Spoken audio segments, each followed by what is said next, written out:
Buenos días, queridos hermanos, ¿qué tal estáis? Quería daros la bienvenida y saludaros desde este fantástico entorno que es Monteluz. Hoy es el primer fin de semana de agosto, el primer fin de semana de vacaciones para muchos y esperemos que estéis disfrutando de un tiempo de descanso. Como cada domingo, nosotros queremos reunirnos como iglesia. Esta vez lo vamos a hacer desde casa y a través de nuestro canal de YouTube, en el que queremos que todos los que nos estéis viendo os sintáis bienvenidos. Es un tiempo especial, extraño, en el que estamos cada uno desde casa conectados y deseamos que sea también un tiempo de bendición.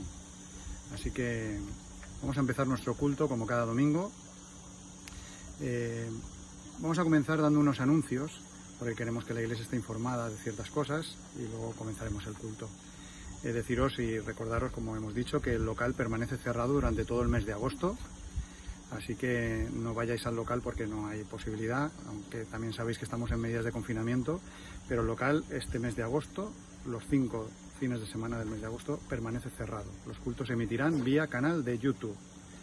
También informaros que los cultos de oración que estamos teniendo a través de la plataforma Zoom también quedan suspendidos durante el mes de agosto por descanso y los retomaremos en septiembre, que os iremos informando de cómo vayamos empezando las actividades. Recordaros también que este periodo de vacaciones, que muchos estamos ya disfrutando, nuestra familia pastoral también está descansando, un merecido descanso que deseamos que el Señor les ayude a recomponer fuerzas y a venir con mucho ánimo y fortaleza. Deciros también que el próximo la próxima semana del 10 al 16 de agosto se va a celebrar aquí en Monteluz el campamento de familias. Así que os pedimos como iglesia que todos estemos apoyando en oración, los que vais a venir disfrutarlo, los que no podemos venir, pues pensemos en Monteluz y oremos para que el Señor proteja y cuide todos los detalles. También informaros que si os apetece venir algún día, pasar el día en Monteluz, disfrutar de la piscina, disfrutar de la casa, podéis pasar un día, o un fin de semana o un día suelto, tenéis que llamar previamente a Beri o a Naeva. ¿Vale? Aunque estemos distanciados ahora y estamos de vacaciones, no dejemos de orar unos por otros. Si tenéis ocasión y oportunidad, pues llamarnos, vamos a preguntar cómo estamos, en qué podemos orar por vosotros. Estamos en una etapa de tecnología en el que el móvil, el WhatsApp, etcétera, pues nos facilita mucho este tipo de contactos. Ya no precisamos hacer señales de humo, así que si quieres saber cómo está tu hermano, pues le llamas por teléfono y puedes tener un acercamiento y una conversación y ver qué tal está. Así que os animo para que estemos en contacto unos con otros. Recordaros que la situación del COVID pues está llena de incertidumbre, que desconocemos muy bien cómo se va a desarrollar esto y pedimos como iglesia que estemos todos en oración, que podamos orar por las autoridades sanitarias, que podamos orar también por nuestras autoridades para que Dios dé sabiduría en esta situación tan incontrolable parece ahora, ¿no? Pero el Señor tiene el control seguro, así que oremos por ello también. Sin nada más, vamos a presentar este culto delante del Señor con el mayor deseo de que podáis ser bendecidos, que podáis unirnos, que nos podamos unir todos como pueblo de Dios a pesar de la distancia. Vamos a orar, ¿vale? Señor, te agradecemos muchísimo la posibilidad que nos das de poder celebrar este culto nuevamente, este culto que va para ti, Señor, para decirte que te amamos, para decirte que queremos adorarte, que queremos alabarte, que queremos unirnos como iglesia y como pueblo tuyo para rendirte culto, Señor. Que todo lo que hagamos en este día te glorifique y, Señor, te pedimos también por tu palabra, la palabra que vamos a escuchar hoy, que pueda tocar nuestro corazón, Señor, que pueda hablar a nuestra necesidad. Lo necesitamos, Señor. Necesitamos de ti y te pedimos que tú hables a nuestro corazón, Señor. En el nombre de Cristo Jesús. Amén. Pues, sin nada más, empezamos nuestro culto de este domingo. Que el Señor os bendiga.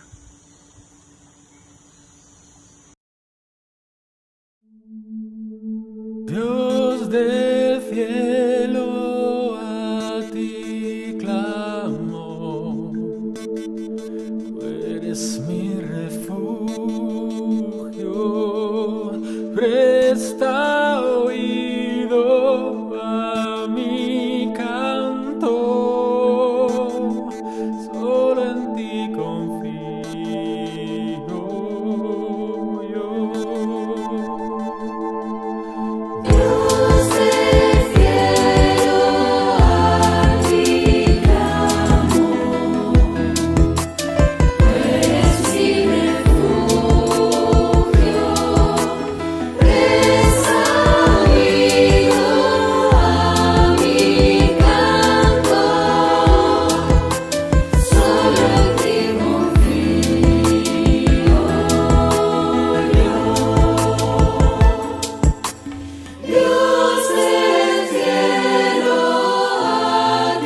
Vamos a tener nuestra lectura antes de la predicación, que vendrá a cargo de nuestro hermano William, en Primera de Juan, capítulo 4, siguiendo con las predicaciones que estamos teniendo sobre Primera de Juan.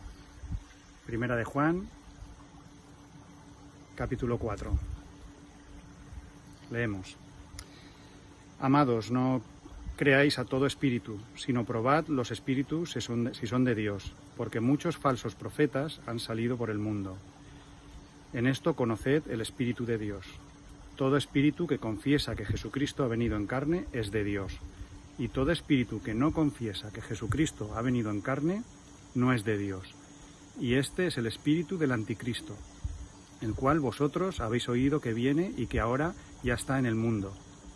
Hijitos, vosotros sois de Dios, y los habéis vencido, porque mayor es el que está en vosotros que el que está en el mundo. Porque ellos son del mundo, por eso hablan del mundo y el mundo los oye. Nosotros somos de Dios, el que conoce a Dios nos oye, el que no es de Dios no nos oye. En esto conocemos el espíritu de verdad y el espíritu de error. Amados, amémonos unos a otros, porque el amor es de Dios.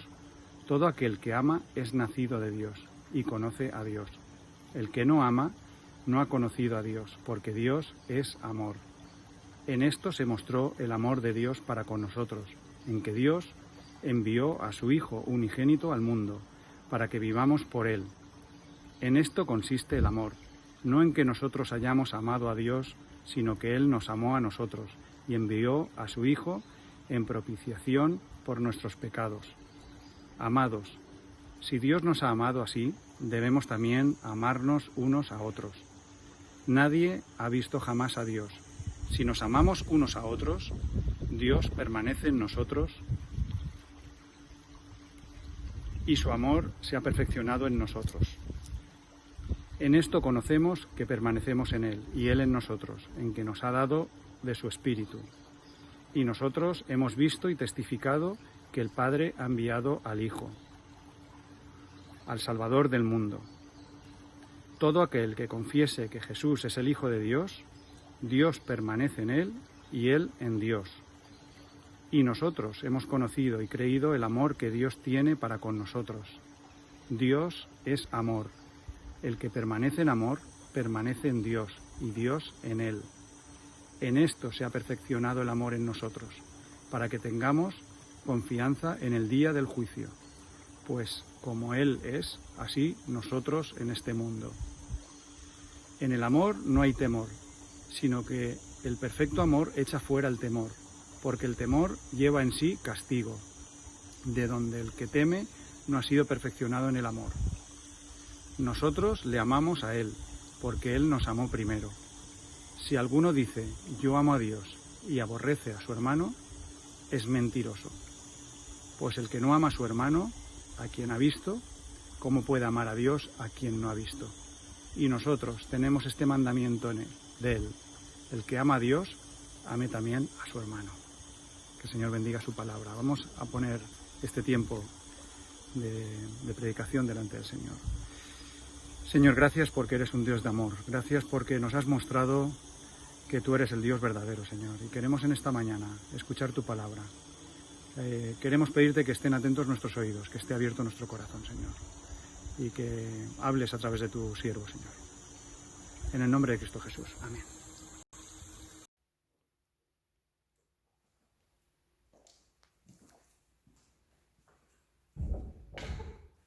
Muy buenos días en el nombre del Señor. Gracias al Señor por este medio que podemos este primer domingo de agosto transmitir vía online nuestro culto dominical.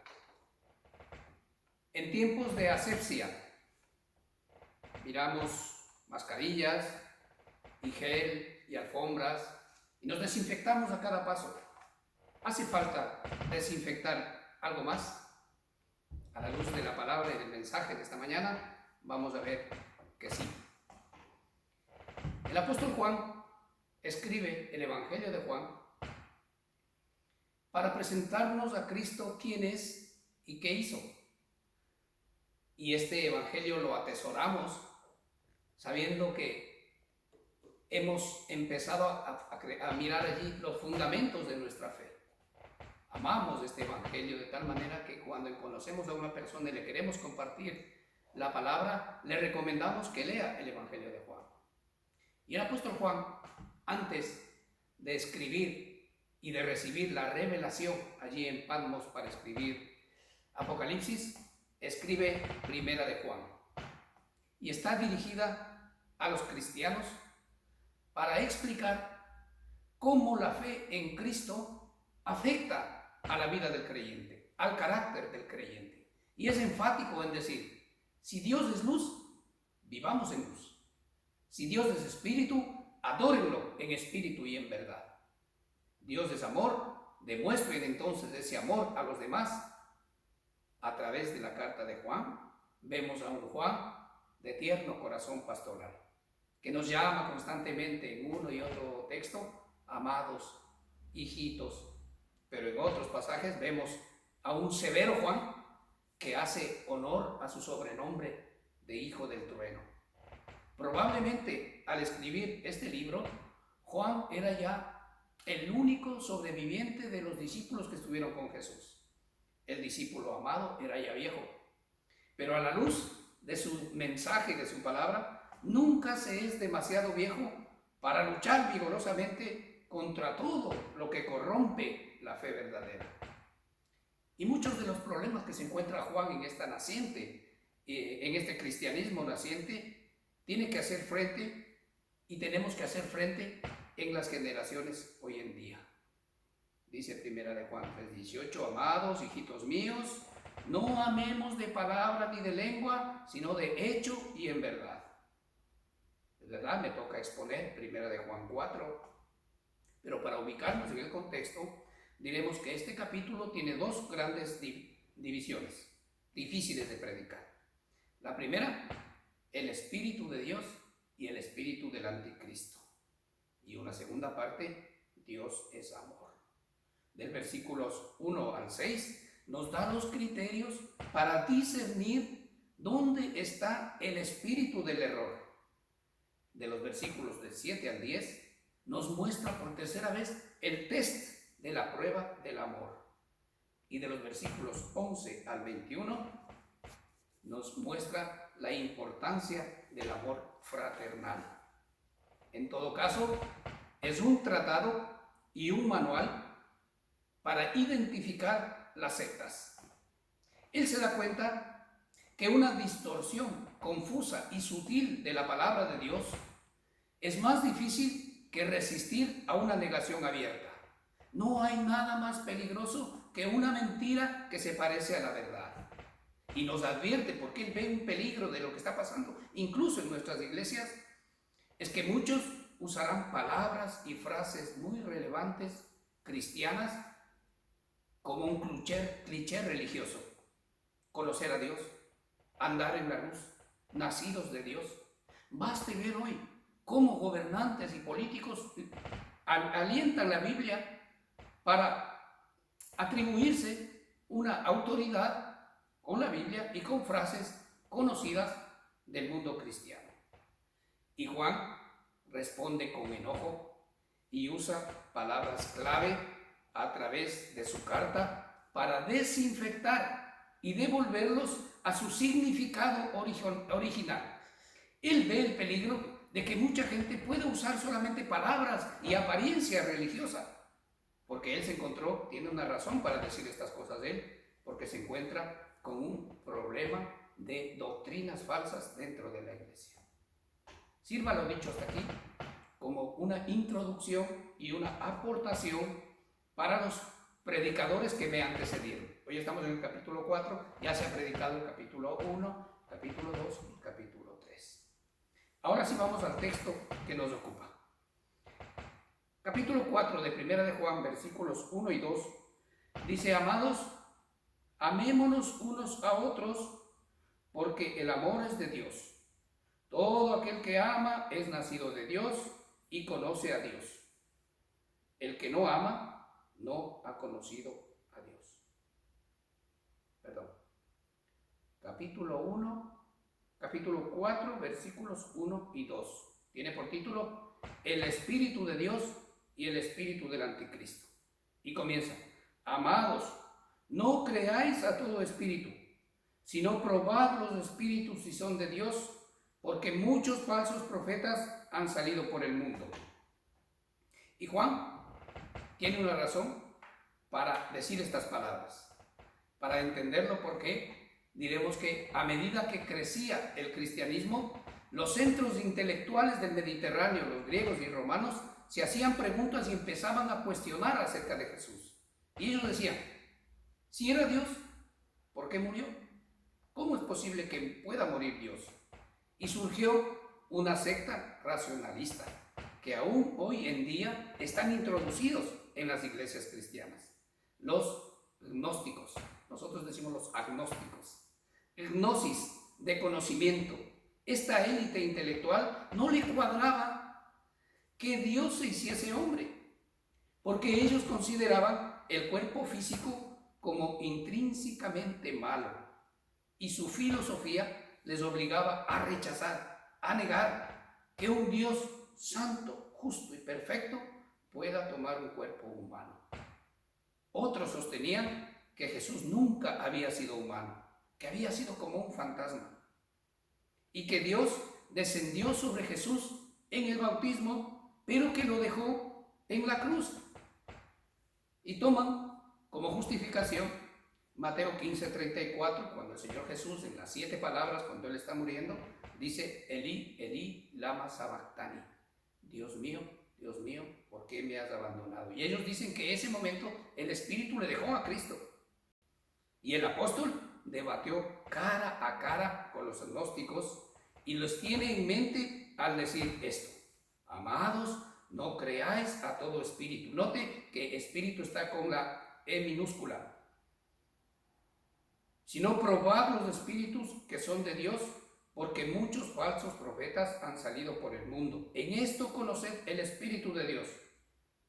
Todo espíritu que confiesa que Jesucristo ha venido en carne es de Dios. Se está refiriendo a el espíritu anticristo. Está diciendo: todo lo que se opone al corazón y a la verdad de Cristo es el anticristo. Y él los debatió porque había un peligro. Primero, que el tener, conocer y vivir y convencerse de esta mentira traía como resultado un estilo de vida inmoral.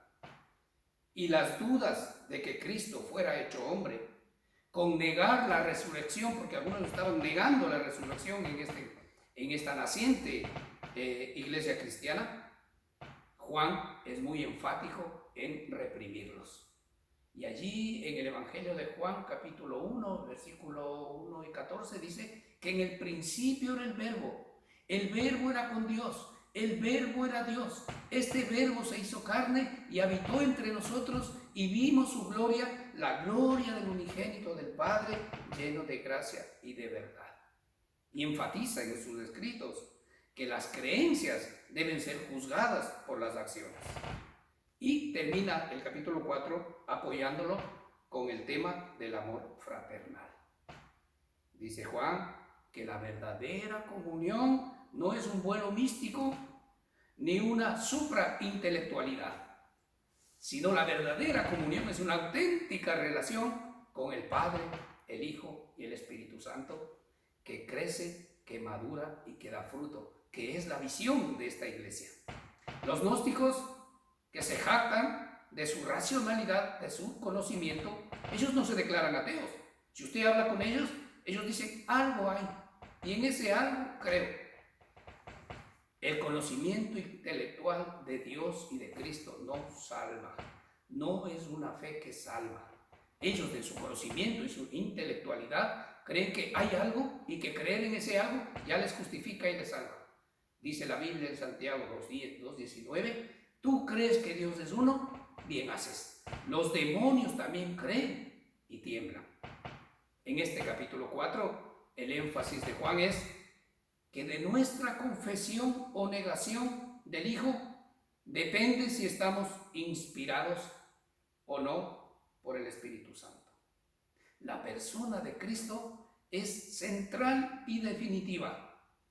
Los que niegan al Hijo no tienen ni al Padre ni al Espíritu Santo. Más adelante, Juan categóricamente diría en el capítulo 5, versículos 11 y 12, este es el testimonio que Dios nos ha dado, la vida eterna, y esta vida está en su Hijo. El que tiene al Hijo tiene la vida. El que no tiene al Hijo de Dios no tiene la vida. Así de categórico.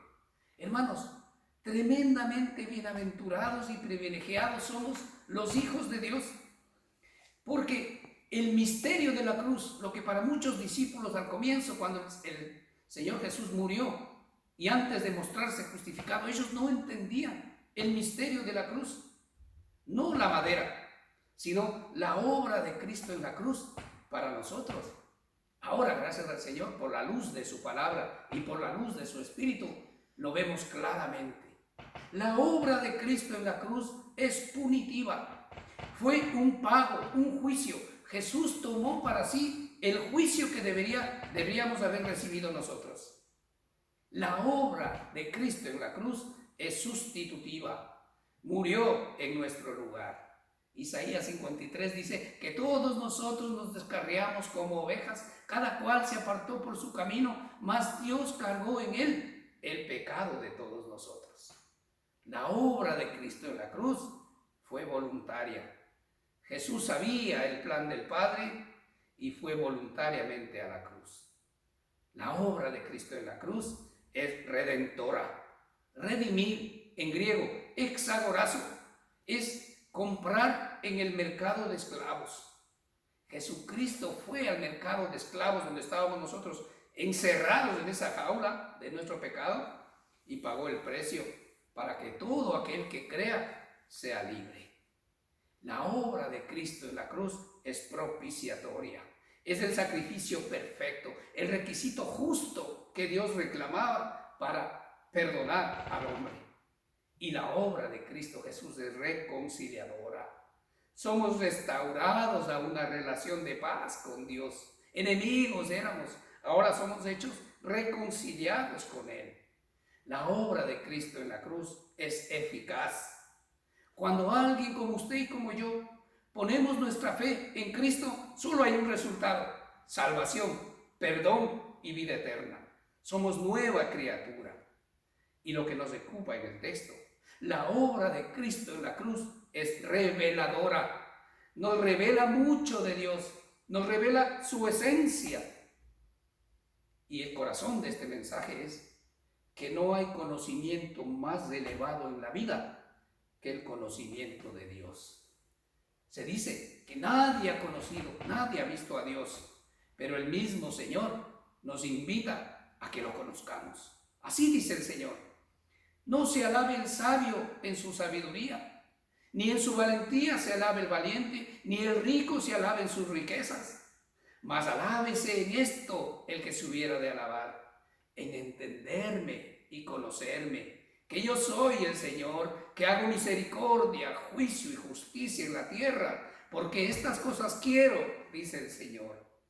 No hay conocimiento más elevado en la vida que el conocimiento de Dios.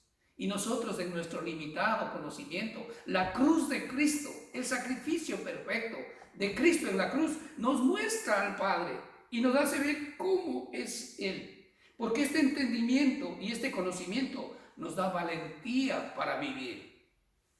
Porque en la luz de la obra de Cristo comprendemos que no es necesario saber siempre lo que Dios está haciendo. Siempre queremos saber nosotros cómo, cuándo y dónde. Pero al ver la luz de la obra de Cristo en la cruz, solo tenemos que saber que lo que está pasando lo hace Dios. Dios lo está haciendo porque Él es todopoderoso, omnisciente, y Él es Dios. La obra de Cristo en la cruz nos muestra la esencia y el corazón de Dios, y Él es soberano.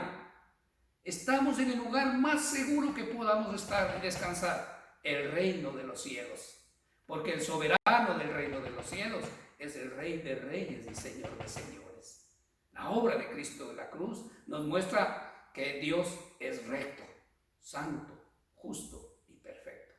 Es tan justo que disciplina la incredulidad de sus hijos pero recompensa la fe en un momento adecuado. Es vida eterna. Él es el origen de toda vida. Él está obrando para nuestro bien. Es omnisciente, todo lo sabe, el pasado, el presente y el futuro. Qué bueno es que descansemos, hermanos, en que una sabiduría más grande que la nuestra nos sostiene y nos guarda. La obra de Cristo en la cruz nos muestra que Dios es omnipotente, temiblemente poderoso, pero nunca abusa de su poder. Seamos agradecidos y reconozcamos que a pesar de nuestras debilidades y nuestros errores, el Señor no abusa de su poder. Todo lo contrario, nos muestra su misericordia. El Señor, Dios, es omnipresente, está en todo lugar, todo lo conoce, todo lo ve, todo lo oye. Siempre está presente en las circunstancias de nuestra vida. Nunca estaremos fuera de su cuidado. Él es inmutable, no cambia, no ha cambiado ni cambiará. Él es veraz. Cada palabra suya para nosotros es verdad. Pero si algo tenemos que tener claro y atesorar, es que la obra de Cristo en la cruz nos muestra que Dios es amor. Y entonces ahora sí que vamos al texto, desde el versículo 7 del capítulo 4 de Primera de Juan. El título es Dios es amor. Y dice, amados, amémonos unos a otros, porque el amor es de Dios. Todo aquel que ama es nacido de Dios y conoce a Dios. El que no ama no ha conocido a Dios, porque Dios es amor. En esto se mostró el amor de Dios para con nosotros, en que Dios envió a su Hijo unigénito al mundo para que vivamos por Él. En esto consiste el amor, no en que nosotros hayamos amado a Dios, sino que Él nos amó a nosotros y envió a su Hijo en propiciación por nuestros pecados.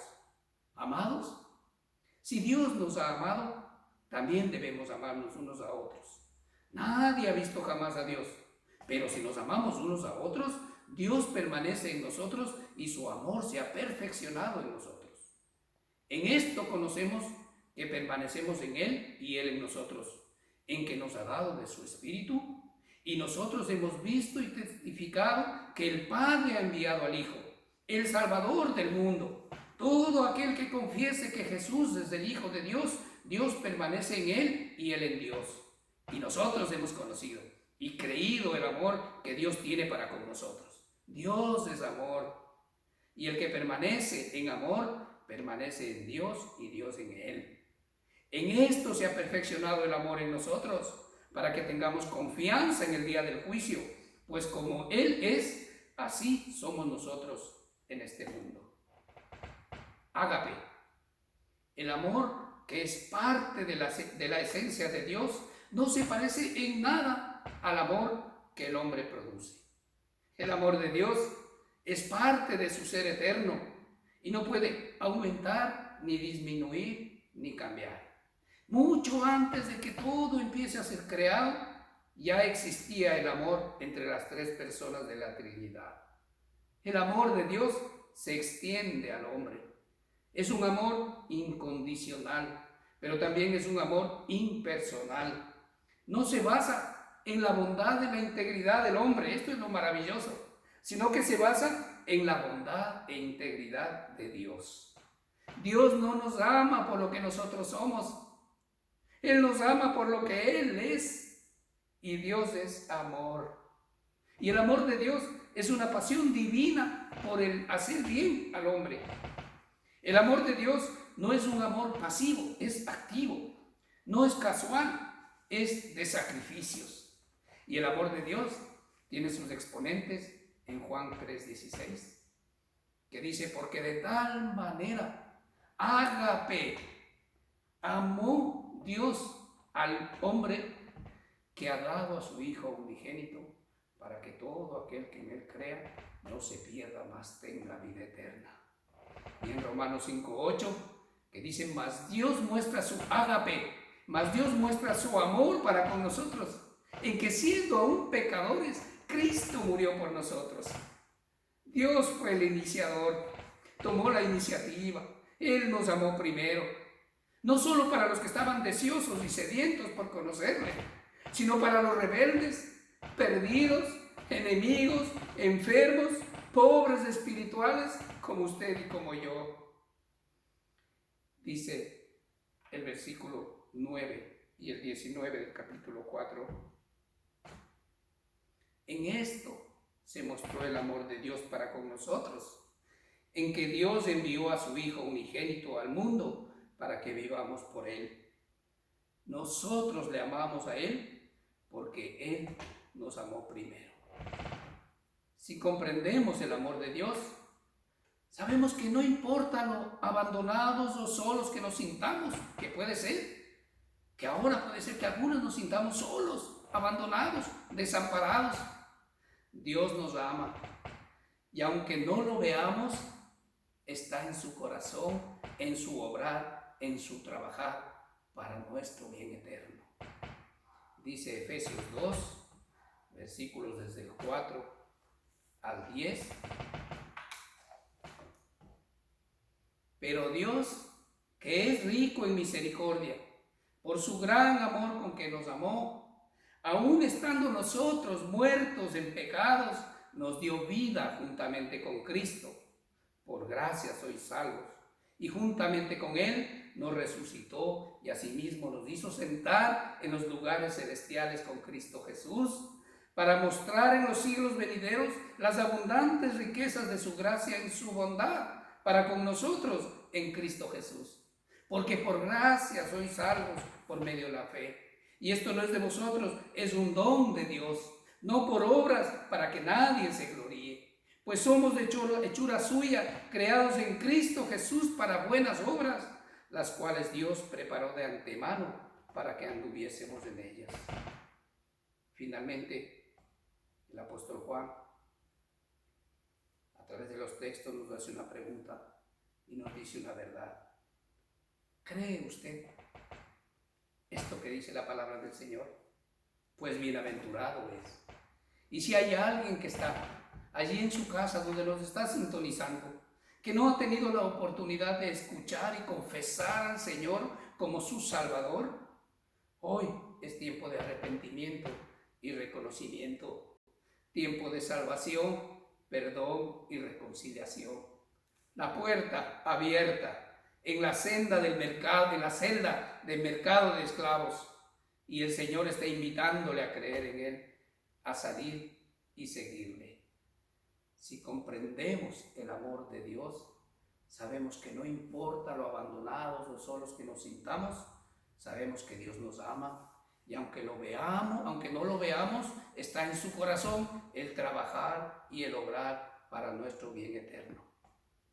Finalmente, el apóstol Juan remata este capítulo 4 con el tema del amor fraterno y nos confronta a los agnósticos y a los creyentes con esta verdad. Si alguno dice amo a Dios y odia o aborrece,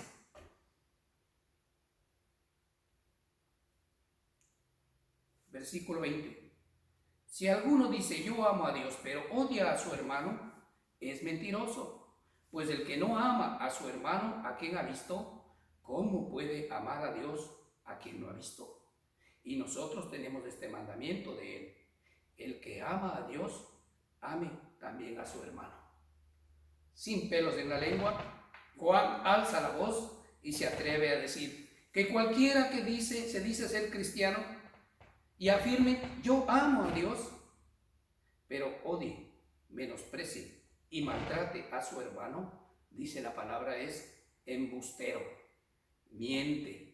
Y esta es una de las 3 grandes mentiras que afirma Juan en sus tratados. No tenemos tiempo, pero sí quisiera que en sus devocionales esto le quede como un deber y pueda mirar las 3 grandes mentiras que dice Juan en el capítulo 1, versículo 6, capítulo 2, versículo 4 y capítulo 2, versículos 22 y 23. Escúcheseme bien, dice Juan. Es imposible un genuino amor a Dios sin un amor genuino a los demás. Viene a decir, ¿cómo pruebas que amas a un Dios invisible que no lo ves. Ninguno podemos ver la manera de cómo uno ama a Dios o no. Ya quisiéramos tener ese don. A lo mejor el mismo detector de la temperatura, pues los pondríamos en la iglesia a mirar, este no ama a Dios, este sí ama a Dios, este es creyente, este no. Menos mal que no tenemos ese don. Pero donde no cabe ilusión ni engaño es en nuestras relaciones con los demás. Cómo los tratamos y qué conceptos tenemos de ellos. Y dice el versículo 21, y nosotros tenemos este mandamiento de Él. La pregunta retórica ahora es, ¿cómo estamos en la obediencia a los 10 mandamientos? No tenemos dioses ajenos, amamos a Dios, no juramos su nombre en vano, guardamos el sábado, el lunes, el martes, el miércoles, no robamos, no mentimos, no adulteramos, honramos padre y madre, no deseamos las cosas del prójimo, no hablamos mal del prójimo y cumplimos los 10 mandamientos. ¿Y qué pasa con el 11? El gran mandamiento que nos dice amarás al Señor tu Dios con todo tu corazón, con toda tu mente y amarás a tu prójimo, a tu próximo, a tu hermano, el que está al lado tuyo, lo amarás como a ti mismo. Yo debo reconocer que somos difíciles de amar y de soportar, pero gracias a Dios por amarnos y soportarnos tal como somos. Y gracias a usted, mi hermano, por amarme y soportarme tal como soy. Es mi oración que el amor ágape de Dios sea creciente en nosotros y empecemos a desinfectar las palabras, que no solo usemos palabras religiosas del peligro que veía Juan, sino que si decimos que amamos a Dios, tengamos una vida auténtica que afecte nuestra vida y nuestro carácter. Y empecemos a entender y conocer a Dios y nos lleve a amarnos unos a otros. Es mi oración que el amor ágape sea creciente en nosotros. Si vamos a compartir la eternidad juntos, ahora empecemos a amarnos ahora que estamos aquí en la tierra. Que el amor de Dios, el amor ágape incondicional, sea en nosotros, en nuestras relaciones. Como dice la palabra del Señor, para que los demás crean, no por lo que oímos, lo que les decimos, sino por lo unidos y por cómo nos amamos. Gracias al Señor por su palabra. El Señor les bendiga.